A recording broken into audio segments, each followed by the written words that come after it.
Buenos días. De seguido, la explicación de la lección relativa a banca central.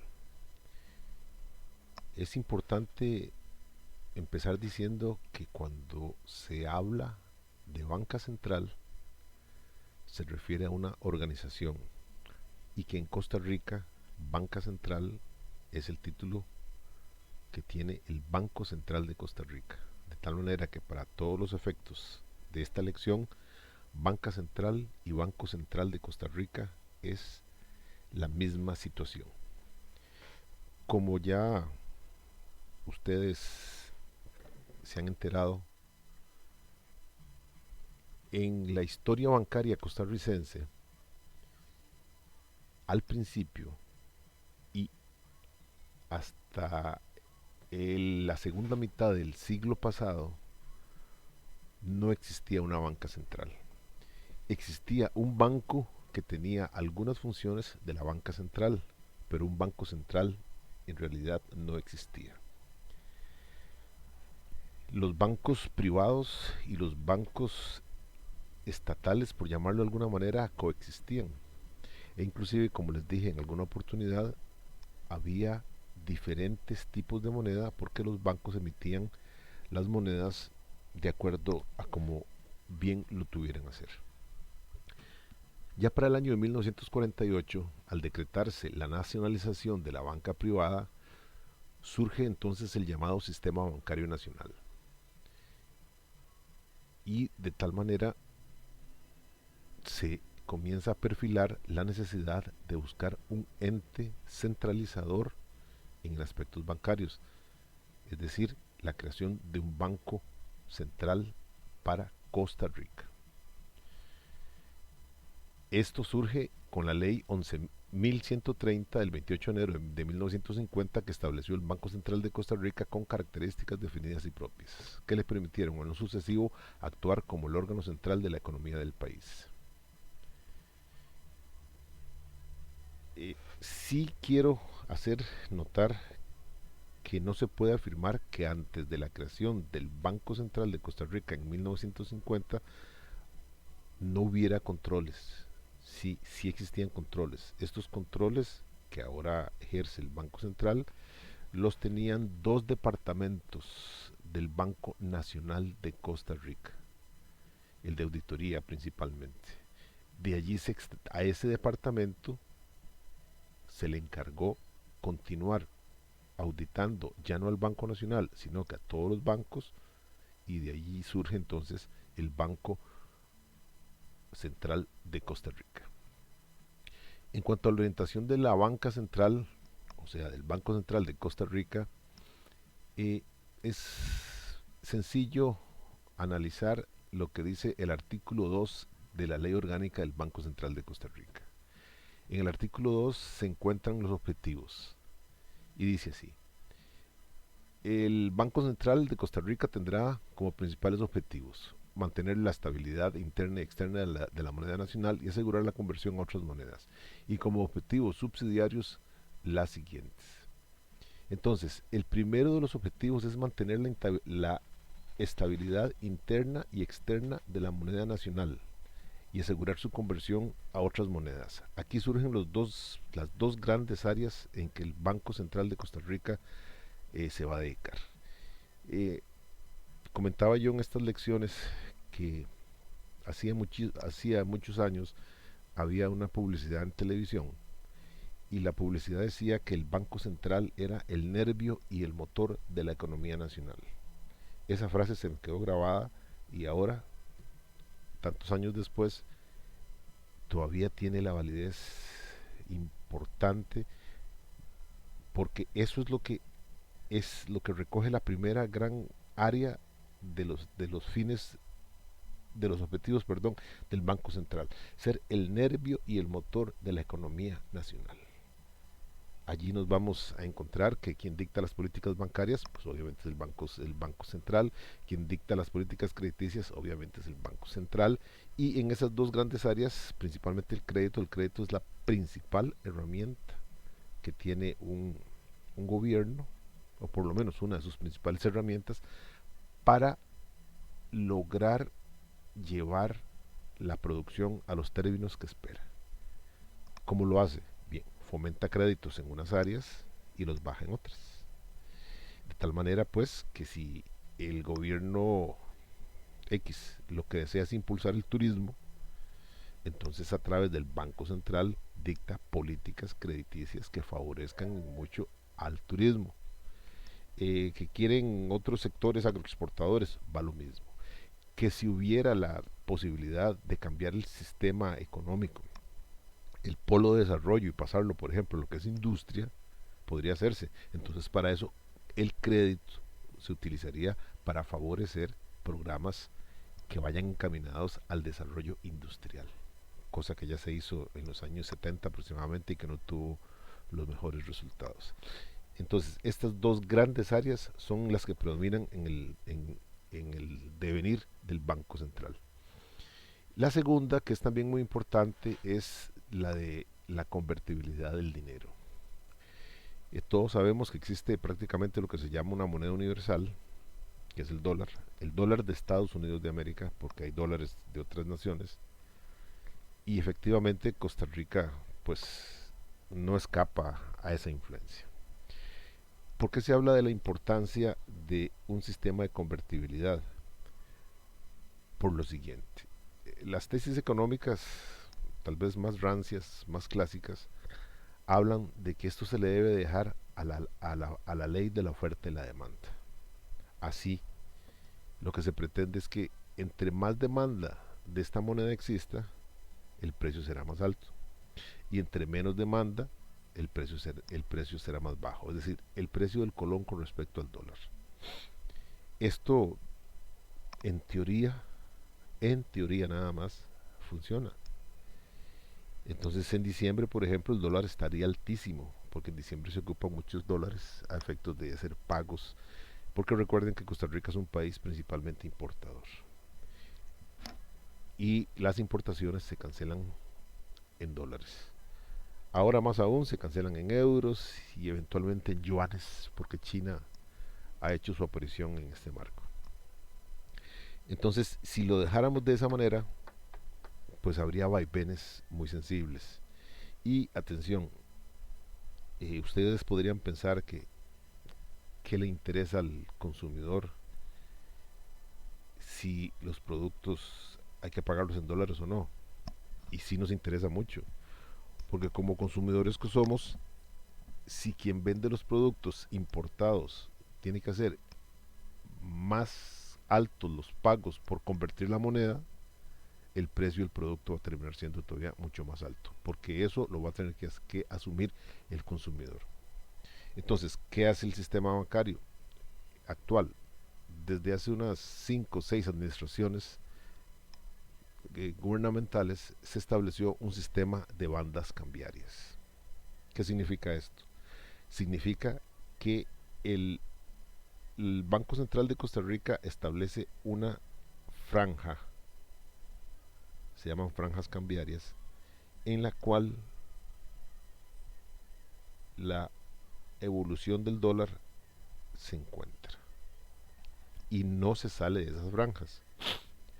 Esto brinda un espacio de seguridad, de mucha seguridad, porque el ancho de la banda no es mucho.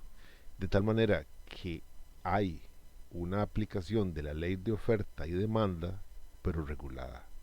De tal manera que cuando se ocupan muchos dólares y su precio tiende a subir, interviene el Estado y le inyecta a la economía dólares de sus reservas.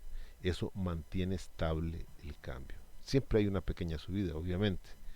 Y viceversa, cuando abundan los dólares, el Estado hace lo contrario. Compra dólares y los pasa a reservas. ¿Qué significa? Que el precio se mantiene estable. Esto es lo que se llama el sistema de franjas cambiarias, que en realidad pues funciona.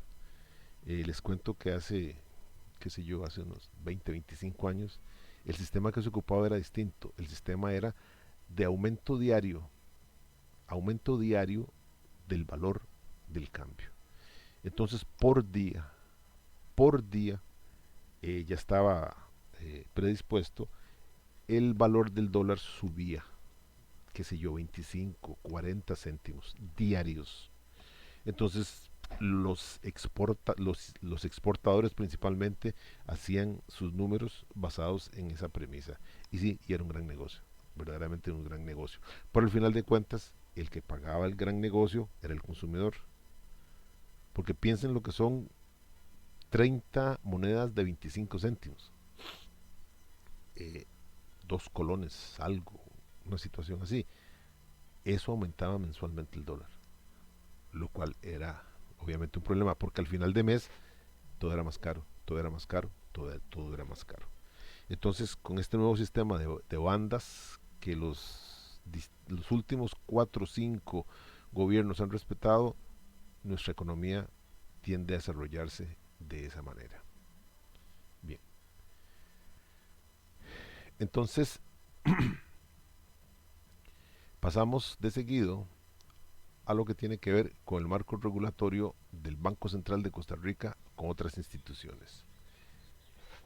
Ya dije que el Banco Central es el motor de la economía nacional. Es un banco completamente político, no es un banco comercial.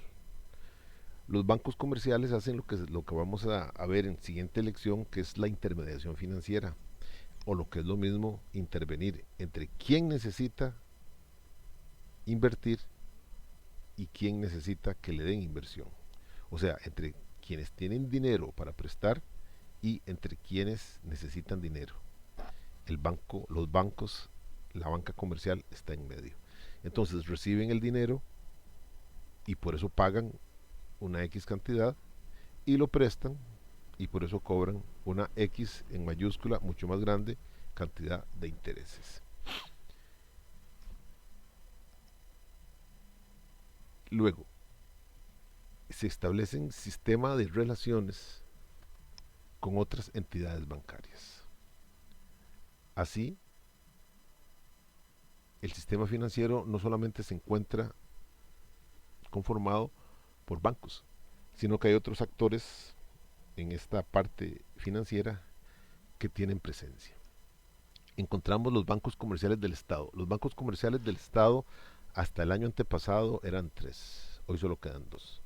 Eran el Banco de Costa Rica, el Banco Nacional de Costa Rica y el Banco Crédito Agrícola de Cartago. Hace 2 o 3 años el Banco Crédito Agrícola de Cartago cerró y cerró por cuanto este banco, ya esto es opinión personal, para mí nació muerto. Y nació muerto por lo siguiente: era un banco provincial con asiento en Cartago.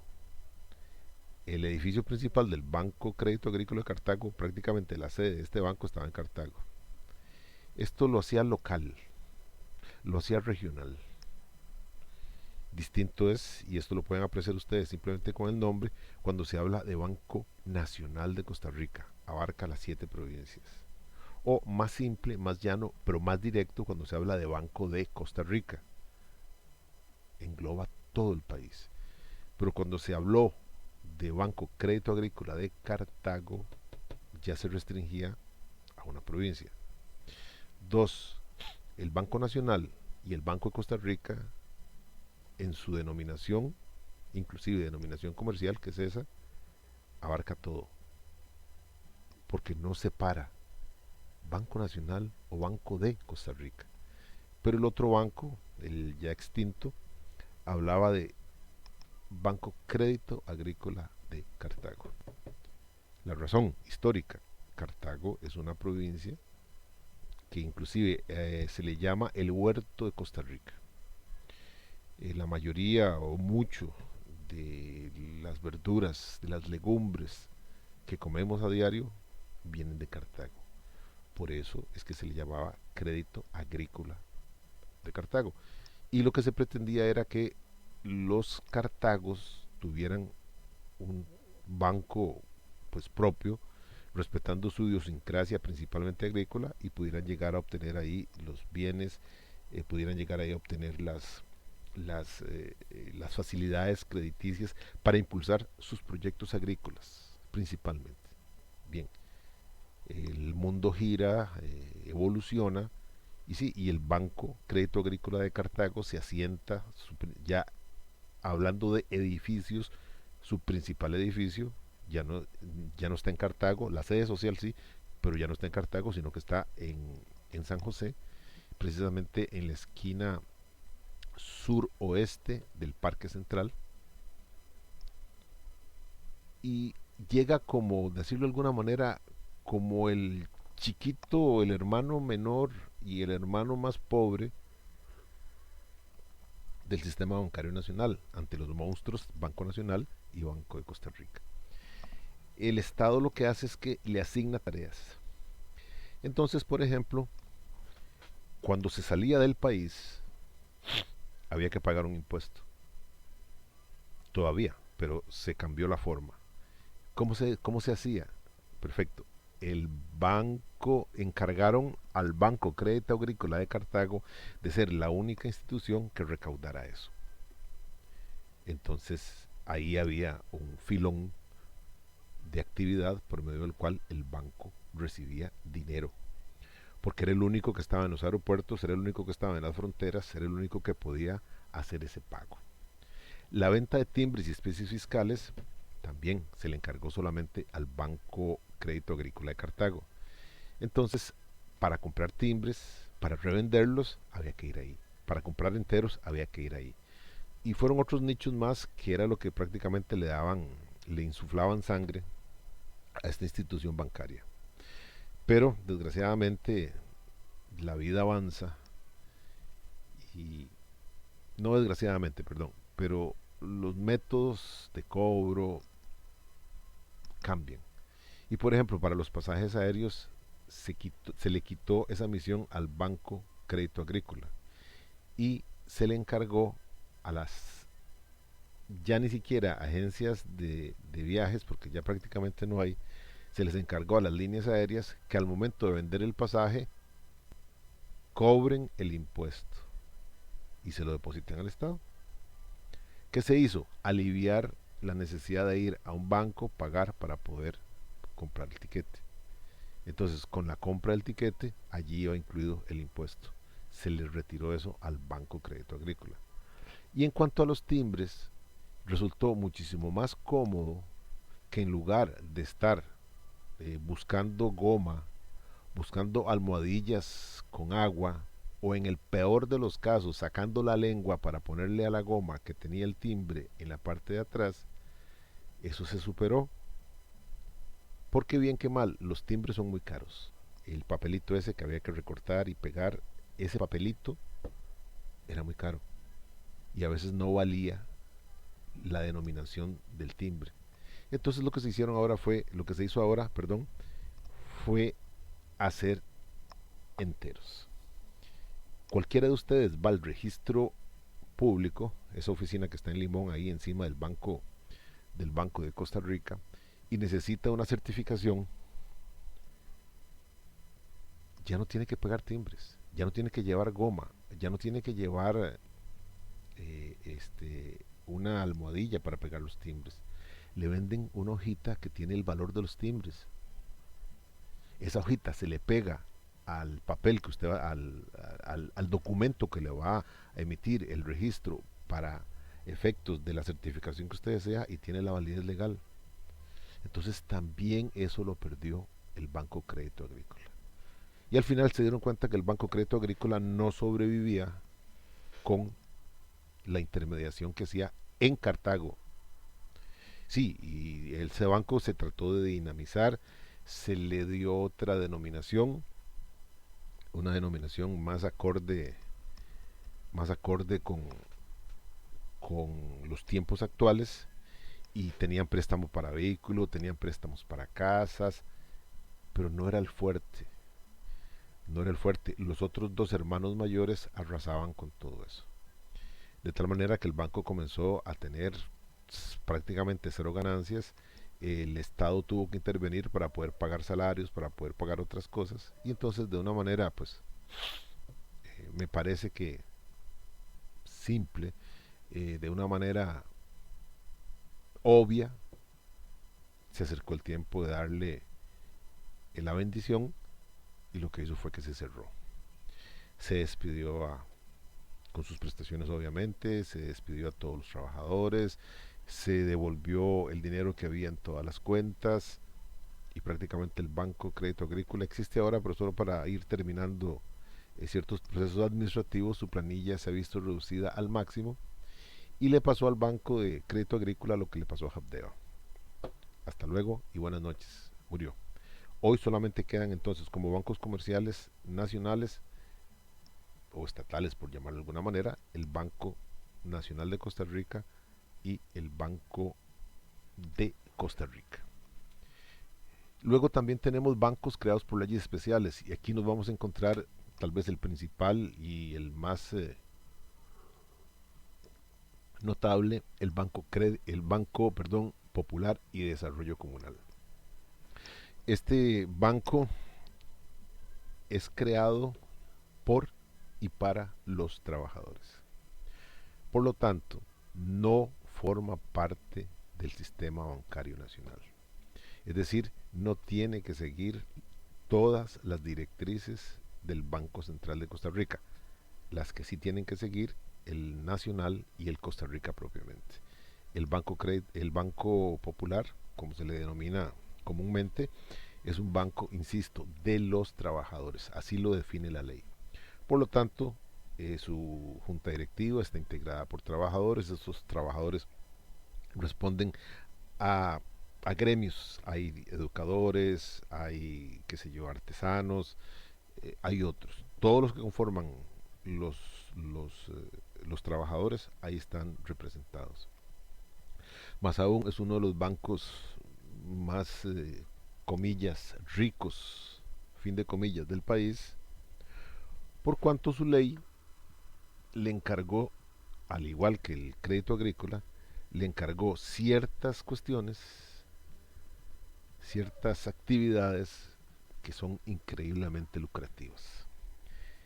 Eh, Cualquier persona, bueno, ustedes se darán cuenta en su momento, cuando empiecen a laborar de manera ya organizada, una empresa, una cuestión así, tienen que llenar la boleta para el sistema de pensión y le piden que escoja una operadora de pensiones.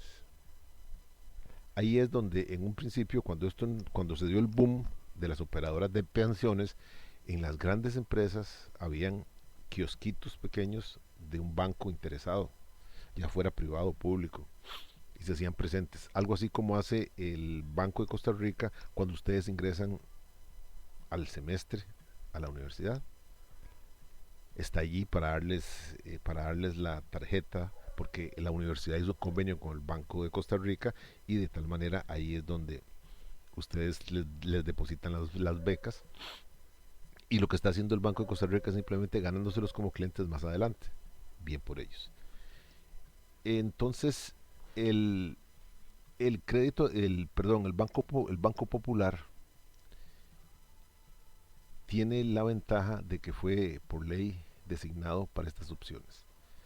Entonces, todos los meses a los trabajadores se nos rebaja una parte del salario para cargas sociales, para caja de seguro social. En esas cargas sociales hay un 1%. Ese 1% lo administra el Banco Popular. Entonces imagínense lo que es de todos los trabajadores nacionales, el 1% de esos salarios va a darle al Banco Popular. Son, por decirlo de alguna manera, contenedores mensuales que le entran al Banco Popular. Y estaba hablando del sistema de pensiones. Si usted, por desidia, porque no sabe, no escoge una de las operadoras, puede escoger la del Banco de Costa Rica, la del Banco Nacional, que se llama Vida Vital, y otras más. Hay privadas también. Si usted no lo hace, o no le pusieron la boleta para que la llenara, por defecto, eso va a dar al Banco Popular. Eh, la última la última estadística que leí dice que la primera la primera de las operadoras de pensiones en cuanto cantidad de personas es la del Banco Nacional. La segunda es la del Banco de Costa Rica. Pero hay una diferencia. Estos por lo menos tuvieron que ir a luchar esas personas. Me tuvieron que convencer a mí de que firmara para que mi pensión llegara al Banco de Costa Rica, en mi caso personal. Pero el que tiene más, tiene casi el 70%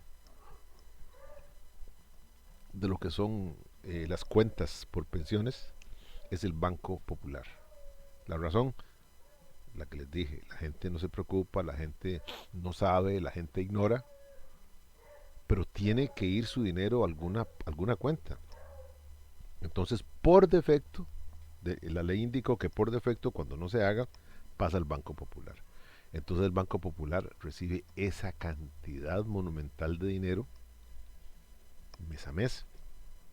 No es de él, es cierto. Nadie me puede decir que esa plata es del Banco Popular, no, pero es quien la administra.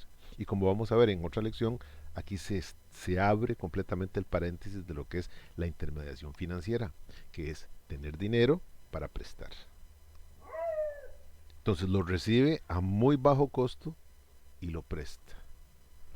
Si ustedes hacen un estudio analítico de las tasas de interés, por ejemplo, para busquemos un instrumento que sea válido, eh, se los puedo dejar como tarea. Un, eh, busquen cuánto paga, cuánto pagan los bancos por tener dinero a 6 meses plazo. Y nos vamos a dar cuenta que los bancos públicos pagan, que los bancos privados pagan, pero quien debería pagar más es el Banco Crédito Agrícola, perdón, el Banco Popular, porque su dinero no le cuesta mayor cosa. Y sin embargo, no está entre los primeros. Entonces, el negocio del Banco Popular es enorme. El día que le quiten esa administración del 1% o le retiren lo de las pensiones, el Banco Popular tiene que salir a la calle. Tiene que salir a la calle a buscar clientes, más de lo que hace ahora. Tiene que salir a la calle para buscar dinero para crear la intermediación financiera, y eso cuesta mucho. Entonces sí se puede llevar un golpe y se puede llevar, le puede pasar el camino, le puede pasar lo que le pasó al Banco Crédito Agrícola. Que esto no sea un oráculo, que esto no sea que alguna vez a los políticos se cansen de los trabajadores y decidan hacer eso, pero si lo hicieran, el banco sufriría porque, vuelvo a insistir, la base que tiene ahora se afectaría sensiblemente. Bien, también tenemos los bancos privados y los cooperativos. Esos son, tal vez los primeros son muy conocidos, qué sé yo, Banco San José, Banco Catay, Scotiabank, la FICE, son muchos bancos. Estos son grupos de personas, empresarios, que simplemente recogieron el capital. Actualmente creo que anda por los 700 billones de colones y crean un banco. Así de fácil, así de sencillo. Y ahí van, ahí van. En cuanto al banco cooperativo, prácticamente había uno solo, que era el banco que pertenecía a este sector monitoreado y manejado por Infocop. Este banco se encontraba ubicado físicamente detrás de este edificio enorme que es el Mall San Pedro. Ahí estaba el banco cooperativo. Desgraciadamente, eh, cuando los amigos de los políticos se quedan administrando ciertas situaciones, se complica. Y desgraciadamente este banco entró en una situación de esas y prácticamente está en quiebra. Es decir, prestó a diestra y siniestra a cooperativas malas, a cooperativas montadas en el patín de la amistad política, y prácticamente acabó el asunto. Este banco está en proceso de quiebra, sin embargo no dio grandes resultados. Seguidamente otras, otras empresas, otros actores del sistema bancario nacional, encontramos a las empresas financieras no bancarias. Y aquí encontramos a las financieras. Entre ellas he logrado encontrar que en Costa Rica está la financiera CAPSA, la financiera Comeca, la financiera Decifin Sociedad Anónima. Estas entidades son casas de préstamo, simple y llanamente casas de préstamo. Se acercan se establecen y usted llega a pedir dinero prestado.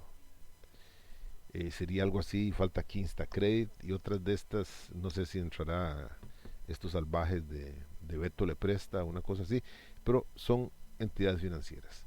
Luego existen las cooperativas de ahorro y crédito, esas las conocemos todos, Cope Servidores, Copeande, que son,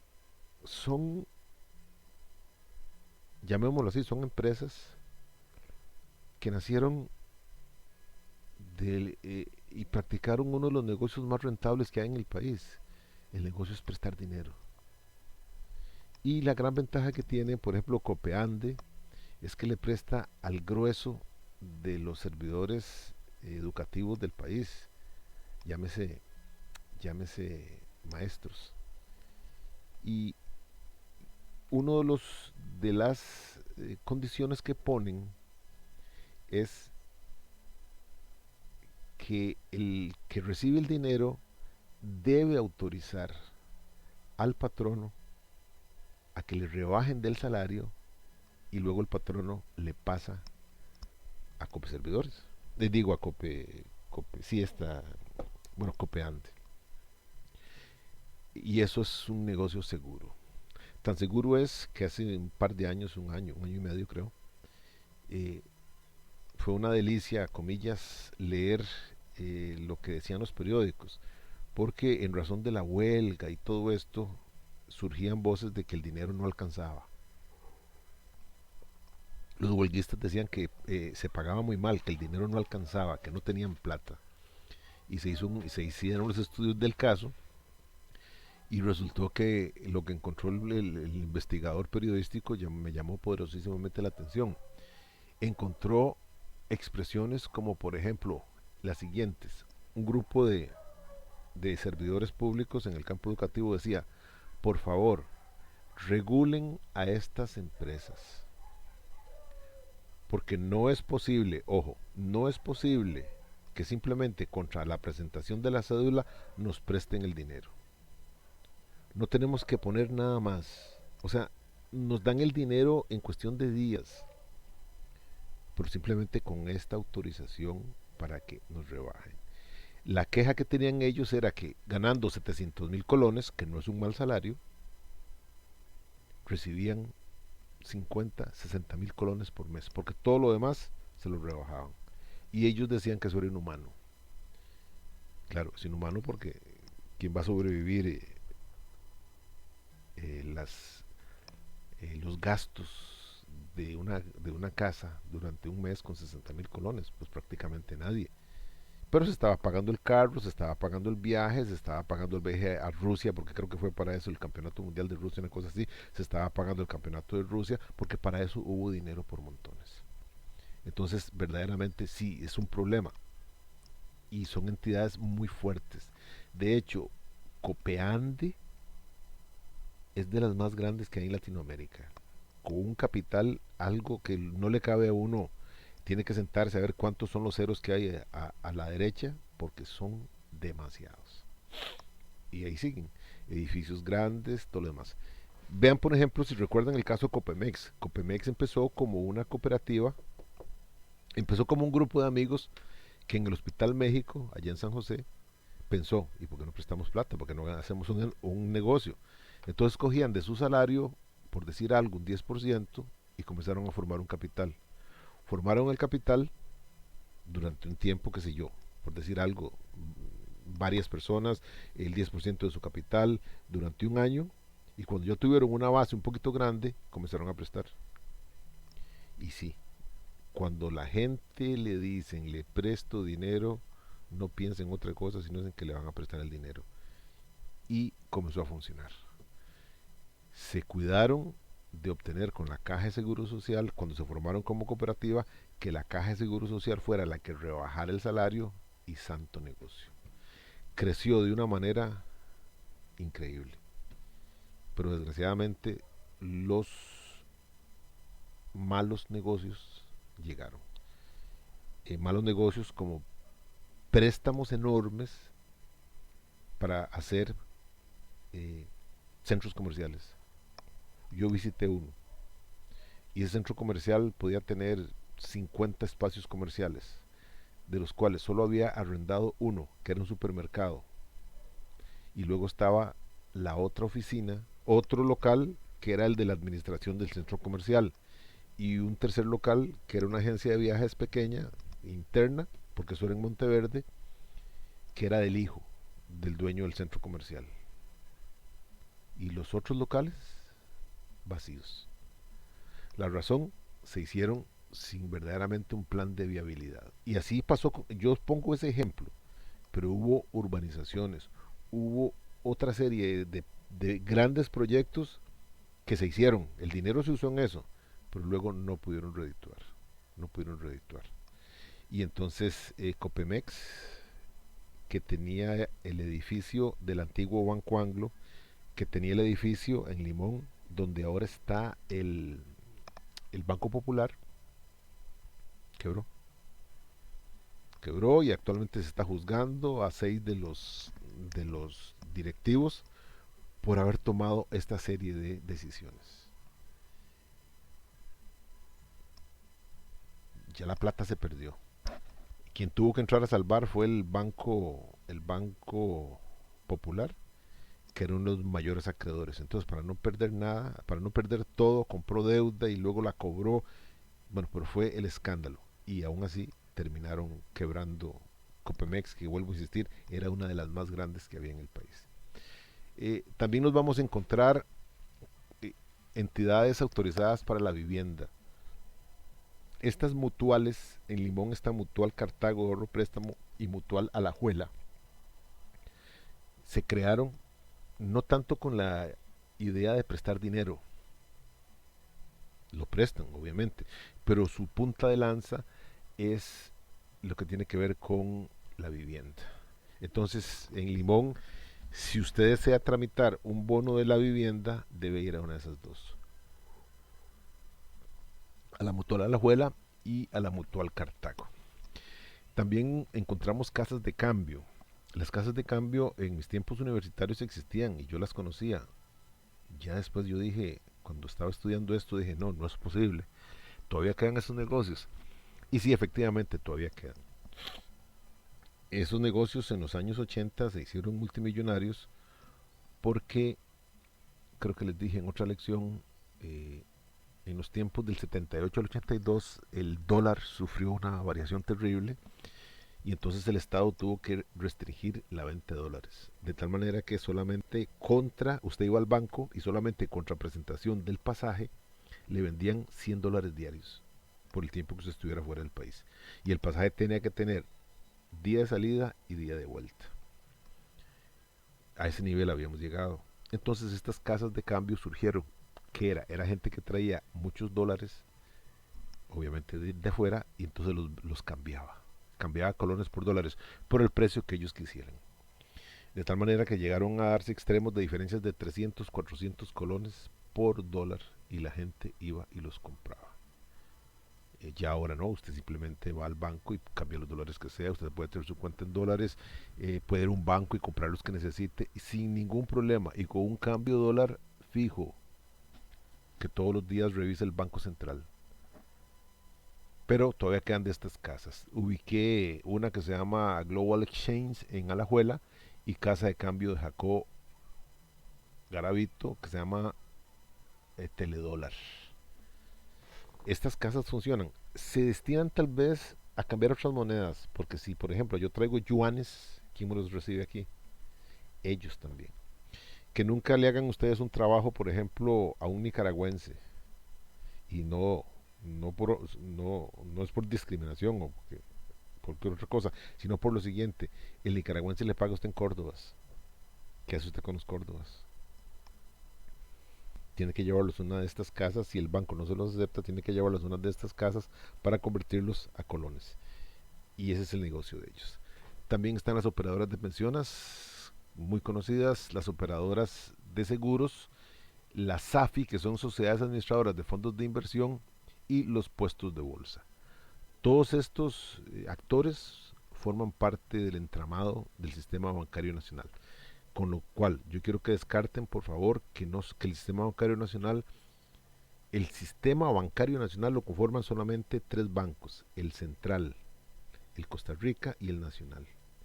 Pero ya todo el sistema operativo financiero está constituido por todos estos actores que les he mencionado anteriormente. En cuanto a naturaleza y concepto de banca central, perdón, es, es importante que tengan en cuenta que el Banco Central es una entidad autónoma. Se rige por el derecho público y es estatal. Al ser una entidad autónoma, está regida por una junta directiva. Y esta junta directiva está compuesta por funcionarios fijos y funcionarios que cada, cada administración son cambiados. Por ejemplo, la encabeza el ministro de Hacienda, seguido del ministro de Economía y del ministro de Planificación. Esos tres cambian cada gobierno. Y luego vienen 4 personas más que se eligen de los partidos políticos.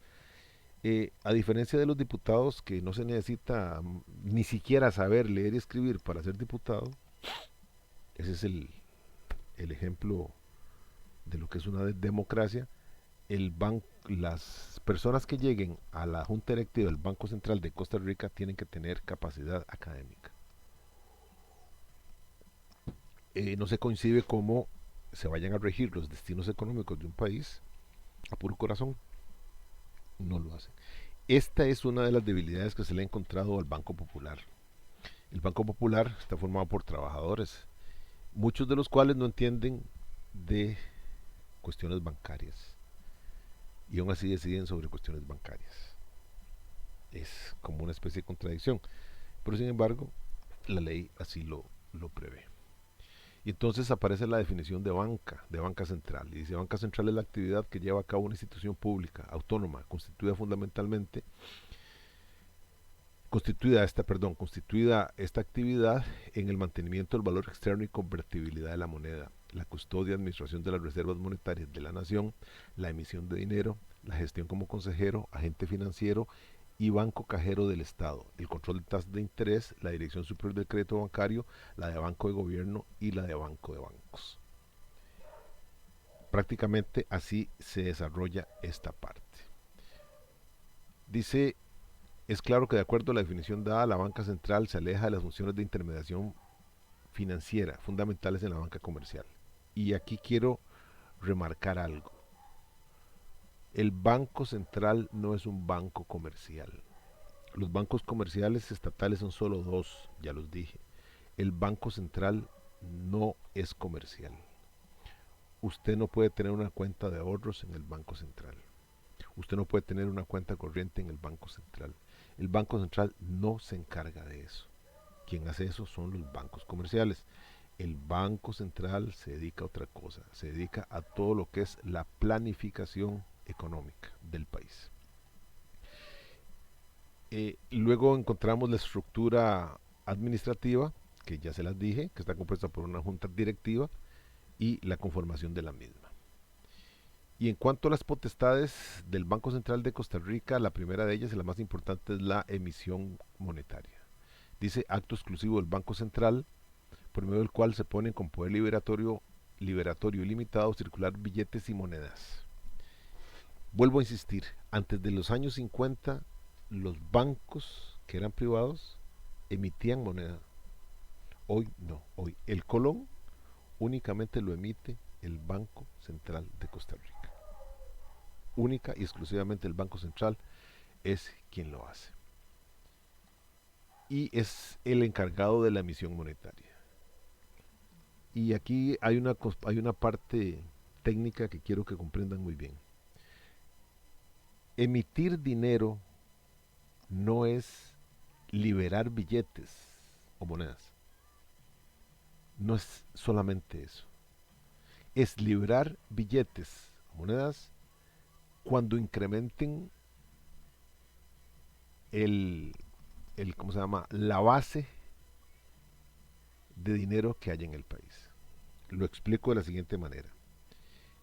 Si el Estado dijera hoy que circulan, que se han puesto a circular, pongamos números tontos, pero 100 macrounidades, que eso es lo que hubiera en el país circulando en dinero, esa es la base comercial se llama. Si el Banco Central emite más dinero y aumenta esa base, por decir algo, a 110 macrounidades, ahí habría emisión monetaria, porque se incrementó la base.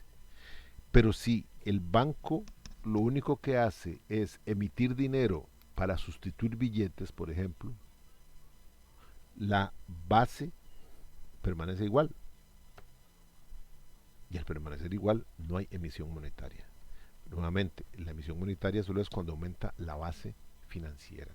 Si no hay aumento de esta base, entonces no hay emisión monetaria.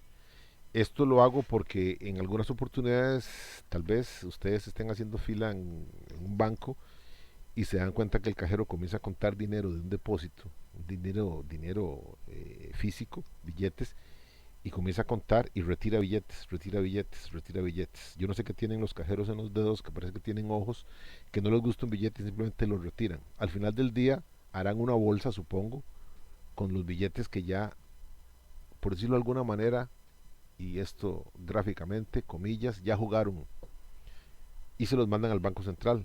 El Banco Central los cambia por nuevos y los elimina. Allí, esos nuevos billetes no significan emisión monetaria porque no aumenta la base comercial, sino que simplemente llegan a sustituir. Bien, también está la opción del redescuento. Dice, es una herramienta de financiamiento que los bancos comerciales tienen en la cual le hacen entrega al Banco Central de títulos valores que posean y que han sido firmados por sus deudores como garantía para que el Banco Central les entregue dinero por los mismos. Bien, los bancos comerciales tienen dinero, pero a veces no tienen el dinero que necesitarían tener. El mundo de los negocios financieros es muy volátil. Hoy hay mucho, mañana hay poco, etcétera. De tal manera que aquí los bancos tienen que cumplir obligaciones. Lo explico de la siguiente manera. Si ustedes van a pedir, si ustedes tienen, por decir algo, 100 millones de colones libres y desean meterlos a un banco, entonces ustedes van y preguntan, ¿cuánto me pagan por este interés? Digo, por este dinero. Y en el banco les van a decir, depende. ¿Depende de qué? Del tiempo. No entiendo. Sencillo. Si usted lo deposita el dinero para retirarlo dentro de un mes, le pagamos, por decir algo, un interés del 3.5% anual. Pero si usted lo pone a 6 meses, le pagamos el 4% anual. Si usted lo pone a un año, le pagamos el 5.5% anual. Y si lo deja a 10 años, le pagamos el 9.5% anual. Vean que entre más tiempo tenga el dinero, el banco más paga. La razón es una sola. El banco entonces fija que hasta dentro de 10 años o hasta dentro de 3 o lo que sea, tiene que devolver ese dinero. Entonces puede trabajarlo más o menos con holgura. Por eso es que se paga más o menos. Y el acabose es cuando usted tiene una cuenta de ahorros a la vista. A la vista significa que la puedes retirar en cualquier momento. Esa es la que paga menos, muchísimo menos, porque el banco sabe que en cualquier momento la persona dice me los devuelve y hay que dárselos. Entonces, cuando el banco tiene cuestiones de estas, lo que hace es que puede utilizar el redescuento. El redescuento es entregarle al Banco Central títulos, valores que hayan firmado los clientes de ese banco. Se los entrega como garantía. Y el banco le entrega el dinero que reditúen, que signifiquen esos títulos, valores. Después el banco, para recuperar esos títulos, lo que hace es que le paga al banco el dinero más una pequeña comisión. Eso es el llamado redescuento. También está lo que se llama el prestamista de última instancia. Dice que el Banco Central de Costa Rica puede prestar a bancos comerciales con una garantía en bonos. Ya no son títulos, valores privados, sino que son bonos a 90 días con prórroga. Esto, vuelvo a insistir, son necesidades que tienen los bancos en cualquier momento. También está préstamos de emergencia. Dice, son préstamos para evitar la desestabilización bancaria y monetaria y funcionan únicamente con los bancos comerciales del Estado y solamente en caso de emergencia. Lo explico de la siguiente manera. ¿Qué sucede si se hace viral? Insisto, se hace viral, porque ahora todo se mueve por redes sociales, que el Banco de Costa Rica está en mala situación económica. ¿Qué es lo primero que hace la gente? Salir corriendo a sacar su dinero. No le importa el trabajo, no le importa la familia, va a sacar su dinero de manera urgente. Ningún banco tiene el poder para mantener en efectivo, para tener la liquidez necesaria para poder cubrir esos aportes inmensos, esas exigencias, perdón, inmensas que hagan los clientes. Y tiene que pagarlas. En ese caso, entonces, va al Banco Central, pide un préstamo de emergencia, le paga a todo mundo, se aclara la situación y luego el agua volverá a sus niveles y al rato vuelven a depositar el dinero allí. Pero solo funciona con los bancos comerciales del Estado, o sea, con el Nacional y el Costa Rica y para casos de emergencia. También tenemos lo que se llama la función de prestamista de bancos. Dice, herramienta con que se propende lograr las propias políticas crediticias del Banco Central, tales como préstamos para el desarrollo agrícola, préstamos con recursos foráneos, adelanto préstamos externos y préstamos para fomento agrícola. Aquí ya el Banco Central es el que tiene el interés de fomentar una u otra actividad. Entonces, si lo que quiere impulsar el gobierno es el desarrollo agrícola, entonces el Banco Central va a entregarle a otros bancos, inclusive a bancos privados, dinero, fondos, pero para esos préstamos, simplemente. También imagínense, piensen ustedes, por favor, que una institución, el AIA, le aprobaron un préstamo internacional a efectos de concluir una obra importantísima, y esa obra hoy cuesta X cantidad de dinero. Dentro de 6 meses que llegan los fondos costará una X cantidad, pero por dos prácticamente. Eso crece muy rápido. Entonces perfectamente la IA puede pedirle al Banco Central que le preste ese dinero y que se lo paga cuando el préstamo, el préstamo extranjero entre y sea dado. Con eso se ahorran pues todo lo que son los aumentos en la construcción y todo eso. Eso es así como funciona. Es por eso que aquí se trata, dice, luego préstamos para el fomento agrícola, bananero, arrocero, cafetalero. Esas son las tres grandes áreas en que hemos andado. Eventualmente habría que incluir la piña, porque ahora la piña está desperdigada pues por todo lado.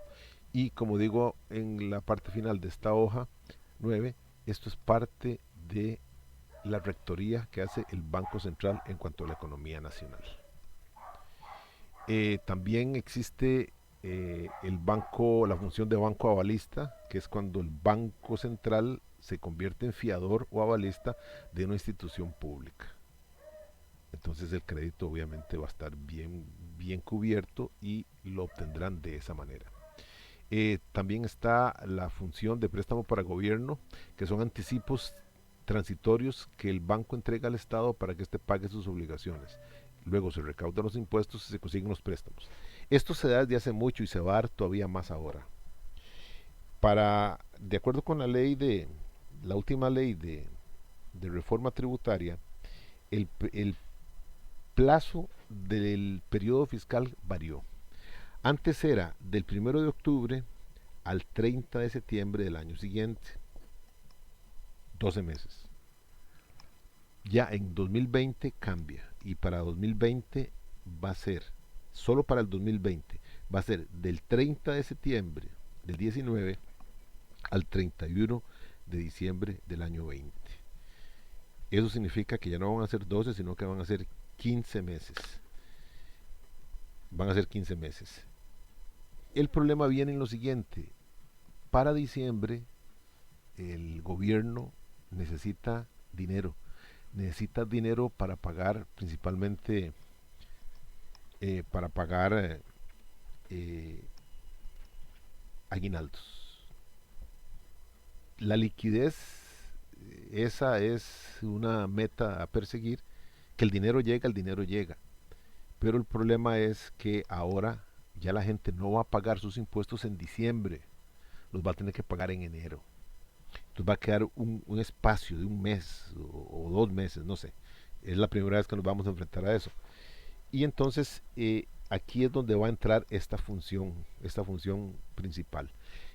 El Banco Central le va a prestar el dinero al Estado para que pague todas las obligaciones que tiene que pagar en diciembre. Y en enero eventualmente el Estado se las devuelve. ¿Por qué? Porque el impuesto de renta, que es tan importante, va a ser cobrado en enero, ya no en diciembre.